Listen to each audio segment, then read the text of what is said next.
பேச்சாற்றல், நினைவாற்றல், நாடக நடிகர், கவிதை எழுதுவது, கட்டுரை எழுதுவது, திரைப்பட வசனகர்த்தா என்ற அனைத்து துறைகளிலும் இலக்கியங்களும் இலக்கணங்களிலும் இந்தியாவை திரும்பி பார்க்க வைத்த ஒரு ஜனநாயக தலைவருக்கு ஒரு பல்கலைக்கழகம் அமைக்க வேண்டும் என்று நாங்கள் இந்த கோரிக்கையை வைத்திருக்கிறோம். அவருடைய ஆளுமையை சொல்ல வேண்டும் என்றால், இந்த முரசொலி நாளிதழ் ஒரே கடிதத்தில் ஒட்டுமொத்த தொண்டர்களையும் தன்வசம் ஈர்த்த ஒரு மாபெரும் தலைவராக இந்த தேசத்தில் திகழ்ந்து கொண்டிருக்கிறார். குறிப்பாக மாநில சுயாட்சியை இந்தியா முழுவதும் இப்பொழுது பேசப்படுகிறது.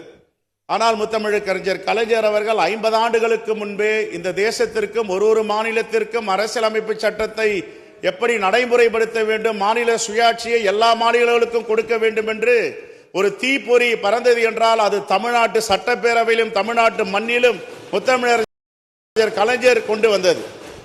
அவர் இந்தியா முழுவதும் உள்ள மாநிலங்களுக்கு கொடியேற்றும் உரிமையை வாங்கி தந்த ஒரு மகத்தான தலைவர் முத்தமிழறிஞர் கலைஞர் அவர்கள்.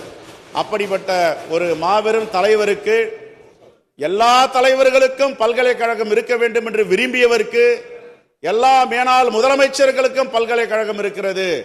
ஆனால் வரலாற்று சிறப்பு மிக்க இந்த ஏழைகளின் மக்களின் துயரத்தை தூக்க மொழித்த உதய சூரியனாக தோன்றிய தலைவருக்கு பல்கலைக்கழகம் அமைக்க வேண்டும் என்று நான் மட்டுமல்ல, இந்த முன்வரிசையில் கோகா மணியண்ணன் உட்பட இதை நாங்கள் கொடுத்திருக்கிறோம். தயவு கூர்ந்து இதை பரிசீலனை செய்யுமாறு கேட்டு விடைபெறுகிறேன். நன்றி, வணக்கம்.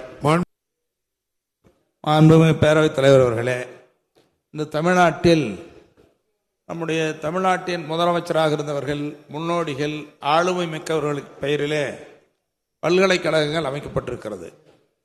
இப்படி அந்த வரிசையிலே பார்த்தால் தமிழ்நாட்டில் கல்வி கண் திறந்தவர் என்றும் ஏழைகள் பங்காளன் என்றும் போற்றப்படுகிற கர்ம வீரர் காமராஜர் அவர்களுக்கு பல்கலைக்கழகம் இருக்கிறது.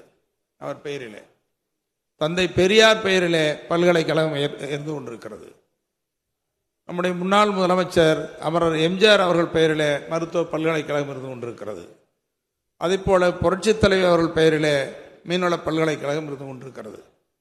இந்திய அளவில் எடுத்துக்கொண்டாலும் கூட நேரு பல்கலைக்கழகம், அன்னை இந்திரா காந்தி பல்கலைக்கழகம் என்று பல்வேறு மாநிலங்களிலே மத்திய அரசின் சார்பிலேயும் இருந்து கொண்டிருக்கிறது.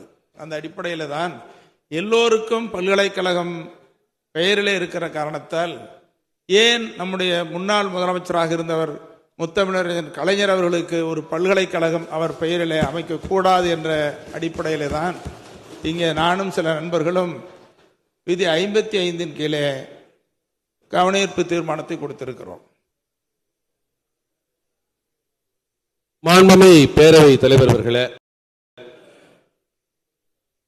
ஒரு பல்கலைக்கழகமாகவே வாழ்ந்த பெரும் தலைவர், மறைந்த தலைவர் முத்தமிழறிஞர் கலைஞர் அவர்கள் பெயரால் தமிழகத்திலே ஒரு பல்கலைக்கழகம் அமைக்கப்பட வேண்டும் என்பது இங்கு அனைவரது கோரிக்கையாகவும் உலகம் முழுவதிலும் இருக்கிற தமிழ் மக்களின் கோரிக்கையாகவும் இருக்கிறது என்பதை நான் சுட்டிக்காட்ட கடமைப்பட்டிருக்கிறேன்.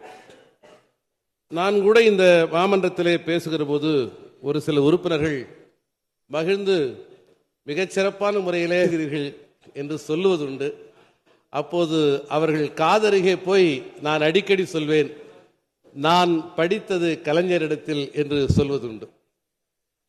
மரியாதைக்குரிய அண்ணன் கோகா மணி போன்றவர்கள் வரலாறு அவர்களுக்கு தந்த வாய்ப்பு எனக்கு இல்லை. மறைந்த தலைவர் முத்தமிழறிஞர் கலைஞரோடு சேர்ந்து பணியாற்றக்கூடிய வாய்ப்பை அவர்கள் பெற்றிருக்கிறார்கள். நான் தொலைதூரத்திலிருந்து அவரை பார்க்கிற ஒரு கடைசி மனிதனாக இருந்திருக்கிறேன். ஆனால் அவரோடு பேசாத நேரமில்லை.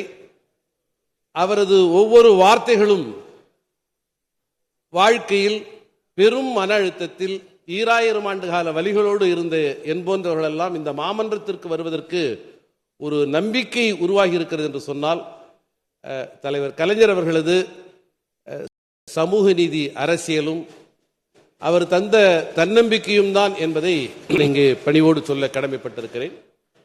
வெற்றியை எவ்வாறு கையாள்வது என்பது குறித்தும், தோல்வியிலிருந்து எவ்வாறு பாடம் படித்துக் கொள்வது என்பது குறித்தும், வெற்றிக்கும் தோல்விக்கும் எந்த இடைவெளியும் இல்லாமல் இரண்டிலிருந்தும் தன்னை செதுக்கிக் கொள்கிற ஒரு பேராளுமையாக தலைவர் கலைஞர் அவர்கள் விளங்கி இருக்கிறார்கள்.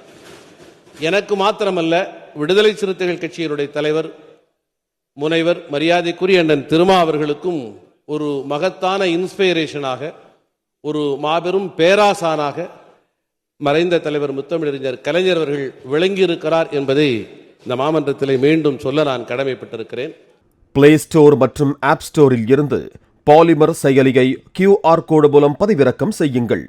செய்திகளை உடனுக்குடன் பெறுங்கள்.